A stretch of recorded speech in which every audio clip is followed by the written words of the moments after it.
So yesterday was the final day of this year's Independent Bookshop Week, and a few of us went on a bookshop crawl. I had a very busy day yesterday, but I still managed to make it to 3 different independent bookshops and pick up quite a lot of books. Some of these books were actually for you. On my last video, I asked you subscribers to write down in the comments the kind of book you felt like reading at the moment. So with these in mind, I explored these shops, I asked their staff, I found you some recommendations. Riverside Books is a beautiful 2-storey shop just by London Bridge. I thought it was in Hayes Galleria, so I spent a lot of time wandering around Hayes Galleria, confused that I couldn't see it.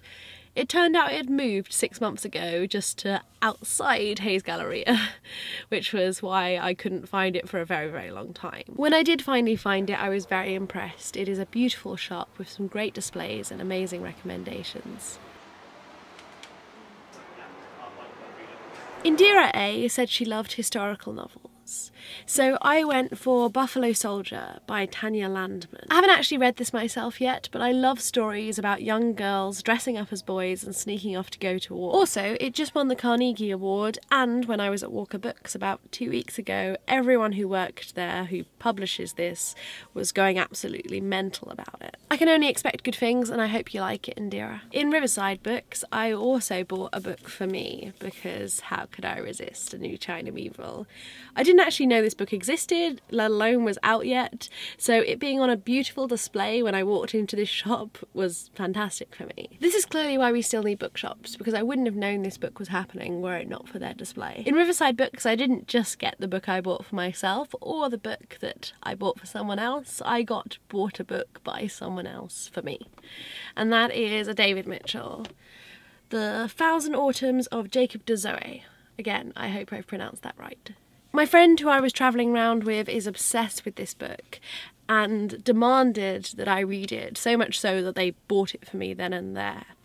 So I would. In return, when we got to the London Review of Books, I bought him China Weevil, Perdido Street Station, which is so far my favourite. I'm sure he can't help but love it too. Everyone must. Now, the London Review Bookshop is one of my favourite independent bookshops in the whole of London. It's got a great little cafe so you can sit down with your new purchases and read through them.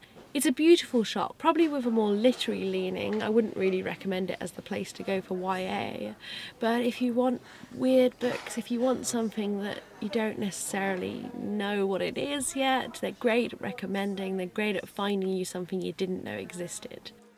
Michaela Raschiller, I'm sorry I've probably completely butchered the pronunciation of your name, said she liked a Joe Hill book. I've never read any Joe Hill, I just know he's Stephen King's son.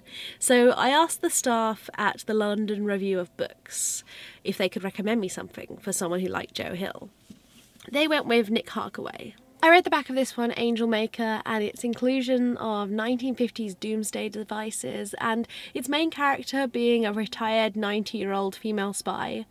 I thought it sounded amazing, so I hope you like it. If not, blame the booksellers. I also decided on my trip I wanted to buy a book for One Book, One Review, otherwise known as Wiebke, probably pronouncing really, really wrong. In my mind, I just call her Anyweebs now. She told me on Twitter to buy her the book I'd been waiting for her to read. This is the book I bought her. I'll unwrap it for you quickly.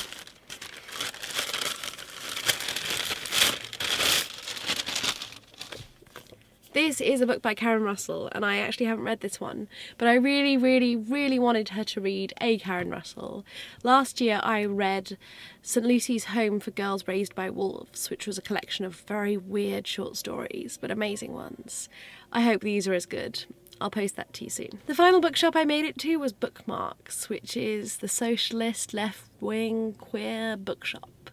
I loved it. It sells all kind of books, like your general popular fiction, but it has a specialist looking at books about socialist theory, books about queer theory, selling little busts of Lenin and George Orwell tea towels. For my friend, I bought a board book for 2-year-olds, even though he's 25. It's called A is for Activist, and it's an alphabet of left-wing terms. I think it's fantastic. Every baby should have one. Blub I'm Not a Fish gave me a few different options to choose from, but I ended up going with what they said first, kind of, YA fantasy. This is, I think, officially middle grade fantasy, but I don't care. It's so amazing. You can't not love it. This is The Last Dragon Slayer by Jasper. Although his adult series seem to have some cult recognition, I think his children's series are really overlooked. Everyone should read them, starting with this book, starting with you. If you were chosen to receive a book, congratulations, I will be messaging you and getting those into the post for you very soon. Bookshop crawls I highly recommend, but bring a heavy bag with you that can carry a lot. Do tell me in the comments what your local bookshop is. Maybe it's a second-hand store, maybe it's a huge chain store, but maybe it's still great. With that, I will see you in my next video. Bye guys.